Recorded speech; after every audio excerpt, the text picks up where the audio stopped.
নমস্কার, কেমন আছেন সবাই? আশা করি সবাই খুব খুব খুব ভালো আছেন। আজ হলো সোমবার, বাজে এখন 7:30টার মতো। এখন আমি একটু চা বিস্কিট খাবো আর সাথে মা বাবাকে একটু ফোনও করব। সাধারণত আমার সকালটা শুরু হয় 1 কাপ চা দিয়ে, আর আমি চা খেতে খেতে বাবা মাকে ফোন করি। কিন্তু আজকে যেহেতু ব্লগ শ্যুট করছি আর আমার একটা মোবাইল চার্জে আছে, সেই জন্য আর ফোন করা হলো না, আর ওকে একটু চা দিলাম। আজকের চাটা অনেকটাই স্পেশালভাবে বানিয়েছি, শুধুমাত্র ওর জন্যই। কারণ বাবা আমাদের র চা খায় আর মাও দুধ চা একটু কম মিষ্টি দিয়ে খায়, তো সেই জন্য স্পেশালি ওর জন্য বানানো এটা। চলুন তাহলে আজকের দিনটা শুরু করা যাক। আজকে আমি একটু সকালে বেগুনি বানিয়েছিলাম, আর যেহেতু কালকে ঠাকুরের তিরোধান দিবস ছিল, তো আজকেও বাবা মা ফল খাবে, তো সেই জন্য একটু পরে আমি ফলগুলো কেটে নেব। আমরা মুড়ি খেলেও তো বাবা মা মুড়ি খাবে না, সেই কারণে। আর এই চাটা ওর জন্যই বানিয়েছি, আপনাদের একটু আগেই বললাম। চলুন এখন মুড়িটা খেয়ে নিই। আজকে একটা পার্সেল এসছে, ও একটা বেডশিট অর্ডার দিয়েছিল, আমি কিছুই জানতাম না এই নিয়ে। ও একটা বেডশিট আনবক্সিং করছে, এখন দেখা যাক বেডশিটটা কেমন।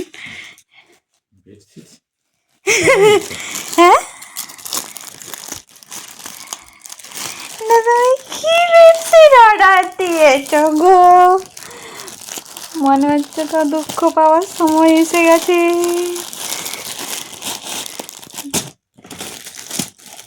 না গো, ভালো লাগছে গো। দেখো বেডশিটটা বিছিয়ে দেখো। আচ্ছা, বিছাচ্ছি। এই হচ্ছে আমাদের নতুন বেডশিট। এই যে নিয়েছি, এই যে ইনি ভদ্রলোক। চলো, খুব সুন্দর হয়েছে। হ্যাঁ হ্যাঁ হ্যাঁ, বেরিয়ে যাব আমিও। সত্যি ভালো হয়েছে কাভারটা। হ্যাঁ হ্যাঁ হ্যাঁ, রেখে দেবো। ও রেডি হয়ে গেছে আর আমিও রেডি হয়ে গেছি। আমরা দুজনে একটু বেরোবো। কাল মা একটু দেওঘর যাবে, ঠাকুর বাড়ি, সেই জন্য টুকটাক কেনাকাটা করার আছে, তাই জন্যই যাব। বেরোনোর আগেই ডায়েরিটায় নোট করে নিয়েছিলাম কী কী নিতে হবে, ও সেই জন্য আরেকবার দেখে নিচ্ছে। ডায়েরিটা তো আর নিয়ে যাবে না, মোবাইলে একটা ছবি তুলে নেবে, তারপর যেগুলো প্রয়োজনীয় জিনিস টুকটাক সেগুলো নিয়ে চলে আসবো। যাওয়ার কথা ছিল বাবা এবং মায়ের দুজনের একসাথে, কিন্তু যেহেতু আমি নতুন, একদমই সেরকম কিছু জানি না, সেই জন্য শুধুমাত্র এবার মা যাবে। আর যেহেতু ঠাকুরবাড়ি আমাদের মাঝে মধ্যেই যাওয়া হয়, সেই জন্য বাবা অন্য সময় যাবে।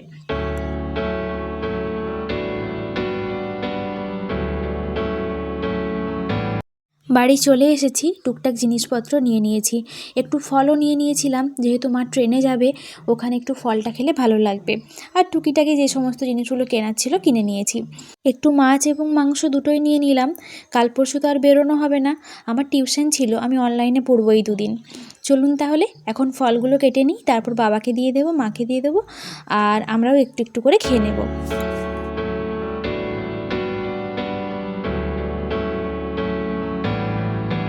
আজকে একটু চিকেনও রান্না করব। বাজার থেকে আসার সময় একটু মাছ আর একটু চিকেন নিয়ে এসেছি। মাছটা কাল হয়ে যাবে আর চিকেনটা আজকে রান্না করে নেব। একটু শাক আলু এখন কেটে নিচ্ছি। এই শীতকালে শাক আলু, লাল আলু এগুলো খেতে খুব ভালো লাগে। আমাদের বাড়ির থেকে গোটা সিদ্ধ দিয়েছিল আমাদের সরস্বতী পুজোর পরের দিন, দাদা এসেছিল দিতে। তো গোটা সিদ্ধর মধ্যে শাক আলু, লাল আলু, মটরশুঁটি, বিভিন্ন রকমের শাক এই সমস্ত দেওয়া হয়। তো সেখানে লাল আলু আর বেগুন এই দুটো খেতে আমার খুব ভালো লাগে।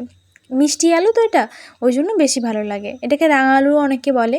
আগে একদমই ভালো লাগতো না গোটা সিদ্ধ খেতে, কিন্তু বিয়ে হয়ে যাবে বলে নাকি জানি না, এই গত বছর থেকে খেতে শুরু করেছিলাম, আর খুব ভালো লাগলো খেতে। এবছর তো দাদা দিয়ে গেল, মুড়ি দিয়ে খেয়েছি, আবার ভাতের সাথেও খেলাম, খুব ভালো লাগলো। আর সাথে পিঠেটাও খেয়েছিলাম, দারুণ হয়েছিল, মা বানিয়েছিল, আর খুব যত্ন সহকারে বানাই তো, এর সাথে ভালোবাসা মিশে থাকে, সেই জন্য আরও বেশি ভালো লাগে।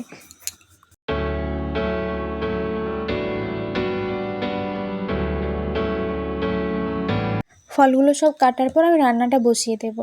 আজকে হবে এঁচোড়ের তরকারি, মাংস, একটু বেগুন পুড়িয়ে নেব, আর আলু মাখা, আর চাটনি করব কুলের।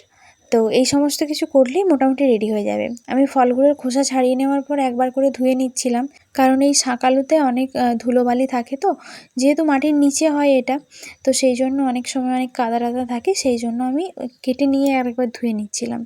চলুন তাহলে এটা কাটা হয়ে যাক, তারপর আমি সমস্ত ফলগুলো এক এক করে দিয়ে দেব।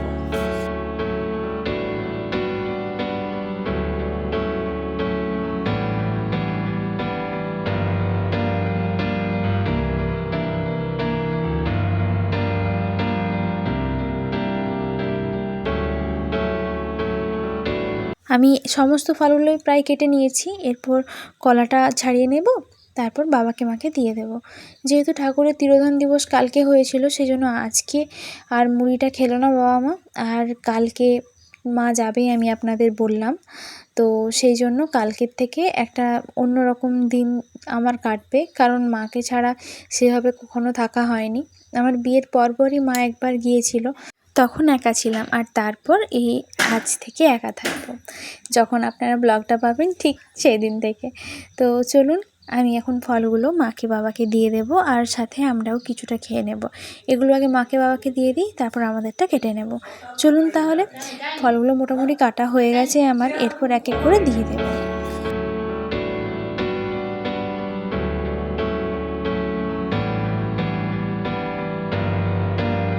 আজকে বাবা মার খুব আনন্দ, অনেক দিন পর ঠাকুরবাড়ি যাওয়া হচ্ছে। প্রায় আমাদের বিয়েবাড়ির আগেটাই গিয়েছিল, আমার হাজব্যান্ডও গিয়েছিল এই বছর, তারপর সেইভাবে যাওয়া হয়নি। তো অনেক দিন পর যেহেতু যাচ্ছে, ভীষণ আনন্দিত সবাই। চলুন তাহলে আজকের ব্লগটা এখানেই শেষ করছি। আপনারা সকলে খুব ভালো থাকবেন, কালকে একটা নতুন ব্লগে আবারও দেখা হবে। টিল দেন সকলে ভালো থাকুন, সুস্থ থাকুন, সাবধানে থাকুন। কাল একটা নতুন ব্লগে আবারও দেখা হবে। বাই।